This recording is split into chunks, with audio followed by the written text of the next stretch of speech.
There's wisdom to be gained in death, whether it be one's own or someone else's. The Golgari commanders perfectly embody this quote, gaining knowledge or experience from having their own resources ending up in the graveyard, or simply just withering away opponents' creatures. Graveyard interactions, synergies, persistent creatures. Nothing stays buried forever, especially not here.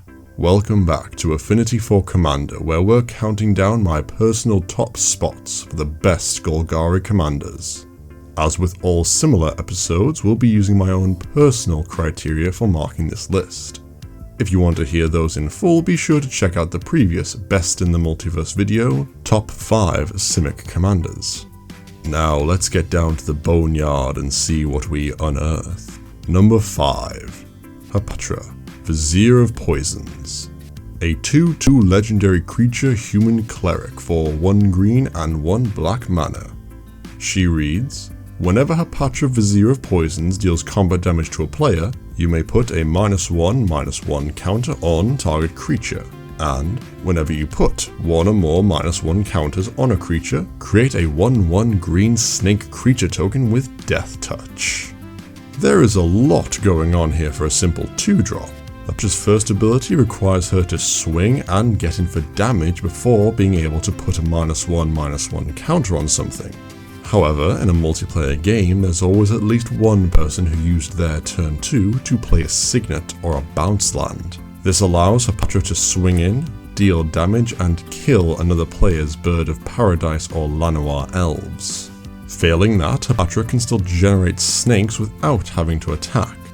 Card effects that place -1/-1 counters on creatures, such as Contagion Engine, Grim Affliction, or Midnight Banshee, all see us creating an army of small death touches, whilst simultaneously shrinking or killing our opponent's forces.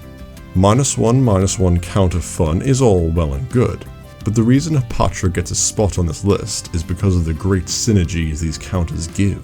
Drain effects with cards like Obelisk Spider, reusable artifact and enchantment hate with Wickerbow Elder, more token producers with Nest of Scarabs and flourishing defenses, just in case your snakes get lonely, and my personal favourite, for when you want to steal your opponent's creatures but you're just not playing blue, Necro Skitter. We'll be dishing out counters everywhere, and you don't even have to be the one to destroy a creature. If it dies with a -1/-1 counter on it, it's yours forever. The strength of this deck is not only having a strong -1/-1 counter basis and solid value from it, but also a strong underlying token theme as well. I mean, Death Touch snakes, come on. No one wants to turn their entire board sideways into a pit of 1/1s and lose all of their best creatures.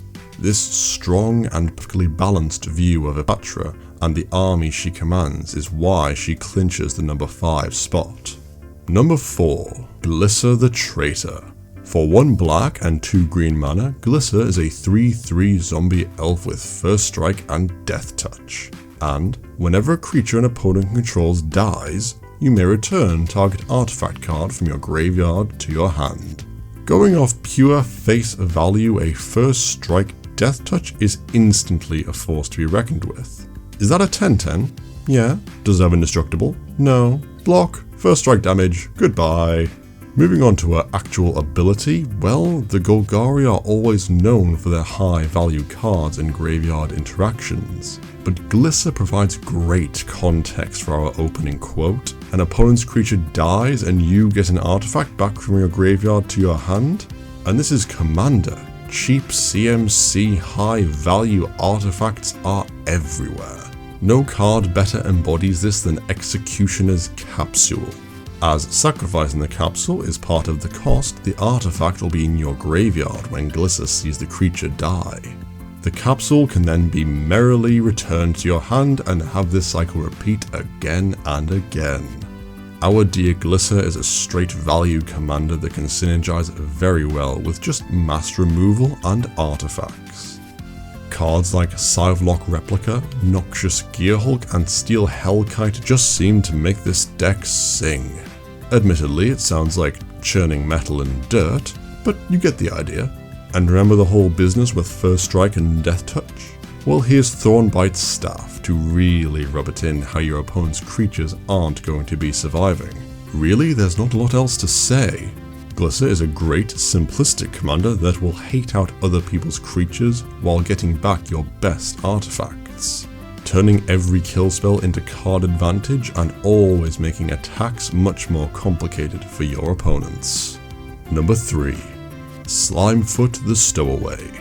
For 1 generic, 1 black, and 1 green, Slimefoot is a 2/3 legendary fungus with, whenever a sapling you control dies, Slimefoot the Stowaway deals 1 damage to each opponent and you gain 1 life. And, pay 4 mana, generate a 1/1 green sapling token. Why yes, R&D, I would like my Blood Artist to generate tokens. How thoughtful of you. I'm so happy with our adorable little token producer, because he himself can be the deck. Parallel lives and doubling season increase token production, while Slimefoot himself helps to stabilize our life total and drain our opponents all at the same time. And that's one of the reasons Slimefoot makes it this far in the list despite being an uncommon of all things. Our commander himself provides a solid win condition when set up correctly. Running Slimefoot, to me at least, means the name of the game is Saprolings. Mycoloth, Theonate Hermit, Spore Mound, Jade Mage, and Neminata Grove Guardian. There are a lot of cards that produce Saprolings. This is actually a really well supported tribe that Slimefoot definitely can not only lead, but provides great stability too. Tokens and life drain. What could be better? Oh, and before anyone's itchy fingers reach for the comments section, Slimefoot does also combo very well with token doubling effects and Ashnod's Altar. Just another reason our fungus gets to number 3. Number 2. The Gitrog Monster. A truly monstrous legendary creature frog horror. He is, for 3 generic mana, 1 black and 1 green, a 6/6 Death Toucher. The frog reads, at the beginning of your upkeep, sacrifice a land. You may play an additional land on each of your turns, and whenever 1 or more land cards are put into your graveyard from anywhere, draw a card. Whew, that's a lot of text. So, 1 part exploration with a draw engine on a Grave Titan body.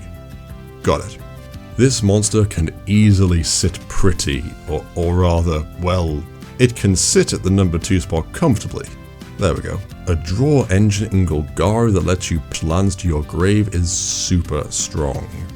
The one major issue with the card at face value is that you have to constantly be hitting lands from your deck, or else you run the risk of having to sacrifice all of your land to this gluttonous toad. Well, 1 Ramnap Excavator and or Crucible of Worlds can fix that problem right up. Now we have the framework of 1 powerful engine. The thing that sets this deck apart from the other Golgari commanders is the fact that its reanimation has more to do with lands and the value they bring to the deck. Cards like Titania, Protector of Argoth, Avenger of Zendikar, and Worm Harvest all love lands, either on the battlefield or going to grave. Going a little beyond this, the giant frog's ability to play an additional land every turn lends itself to making cards like Tireless Tracker, Lotus Cobra, and Rampaging Baloths all the better. But the reason the monster climbs so high isn't just because he's a great landfall general. No, it's the well-known and pronounced infinite combo potential with Dredge are the things that just about clinch the frog's number 2 spot. One particular Dredge card in my mind anyway, Dakmor's Salvage. If we discard the salvage to, let's say Wild Mongrel, then the Gitrog's monster ability will trigger to draw a card. This can then be replaced with the Dredge from the Dakmor Salvage, milling 2 and returning the salvage to our hand, which we can then obviously repeat. This lets us mill a good chunk of our deck whilst making 1 mongrel insanely big. Alternatively, there are ways to capitalize on this combo. You can generate infinite mana with Squandered Resources or Scourge Familiar, and then just Exsanguinate or Torment of Hailfire everyone at the table. Ah, don't you just love Commander?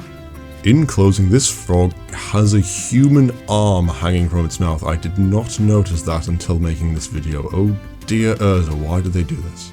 That's terrifying. Anyway, it's a large, deadly body with a draw engine and infinite combo potential, and should never be underestimated. Number 1. Mairin of Clan Nel Toth. If you've been playing Commander for about 5 minutes, you'll most likely have seen this one coming, but honestly I cannot think of a commander that better embodies the Golgari spirit than Mairin. She is 2 generic, 1 black and 1 green for a 3/4 human shaman with, whenever a creature you control dies, you get an experience counter, and at the beginning of your end step, choose target creature card in your graveyard. If that card's converted mana cost is less than or equal to the number of experience counters you have, return it to the battlefield. Otherwise, put it into your hand. Reanimate on a healthy sized stick with card advantage if you don't have enough experience counters? Mairin is quite simply pure value.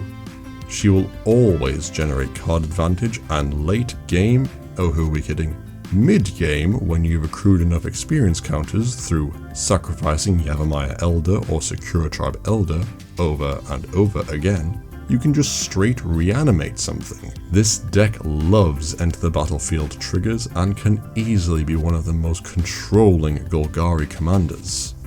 Any answer can simply be pitched to the graveyard with cards like Final Parting, Jared's Orders or Buried Alive, and then grab them back with Mairin's trigger.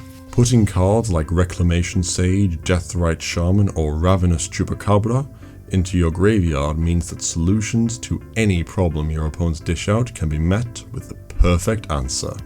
And remember, this deck loves sacrificing its own creatures, so why not share the fun? Dictate of Erebos and Grave Pact ensure your opponent's boards will be cleared right up. Only difference is, their creatures don't come back in the end step. I would of course be remiss, and most likely questioned, if I did not mention that yes, Mairin decks do tend to run Mikaeus the Unhallowed and Triskelion as a means of ending the game, with both being easily recurable with Mairin's ability. But quite honestly, she doesn't need them. Overall, with the insane value Mairin's mere presence on the battlefield generates, sacrificing our own great enter the battlefield creatures only to bring them back later is the definitive reason Mairin of Clan Nel Toth is my personal pick for the best Golgari commander. But now I want to know what you think. Which black-green commander do you think is the best for recurring value? Who other than Mairin best embodies the Golgari way of life? Let us know in the comments below. Also, don't forget to like, share and subscribe, and click the bell icon to ensure that you won't ever miss a video. And why not follow us on Twitter while you're at it, @4Commander. And we will see you next time.